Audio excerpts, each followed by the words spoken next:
हर युग में परमेश्वर पहले हृदय को बुलाता है, फिर इतिहास को बदलता है। वो पहले आत्मा को छूता है, फिर संसार को हिलाता है।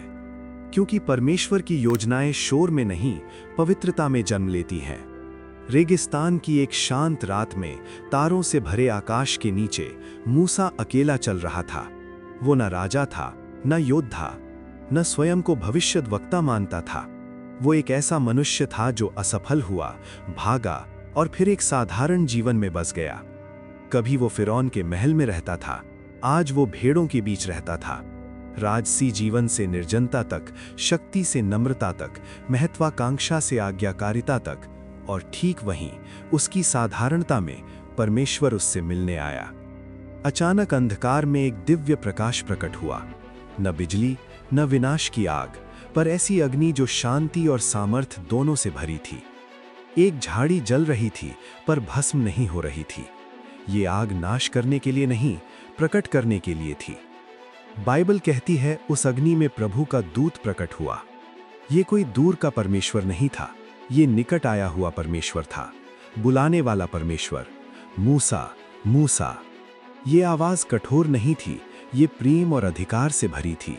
ये डर की नहीं, ये बुलाहट की आवाज थी। मूसा घुटनों पर गिर पड़ा, क्योंकि पवित्रता हमेशा हमें झुका देती है। और परमेश्वर ने कहा, अपने जूते उतार, क्योंकि जिस स्थान पर तू खड़ा है वो पवित्र भूमि है। ये भूमि की बात नहीं थी, ये जीवन की बात थी। जब परमेश्वर पास आता है तो साधारण स्थान पवित्र बन जाता है और साधारण मनुष्य परमेश्वर का साधन बन जाता है। परमेश्वर ने स्वयं को इब्राहिम, इसहाक और याकूब का परमेश्वर बताया। ये नया परमेश्वर नहीं था, ये वाचा को निभाने वाला परमेश्वर था। शताब्दियों की चुप्पी के बाद भी वफादार रहने वाला परमेश्वर। फिर परमेश्वर ने अपना हृदय प्रकट किया। मैंने मिस्र में अपने लोगों का दुख देखा है, मैंने उनकी पुकार सुनी है, मैं उनकी पीड़ा को जानता हूँ।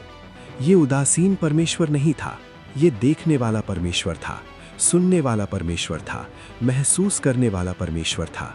और फिर वो वाक्य जिसने इतिहास बदल दिया, अब मैं तुझे भेजता हूँ।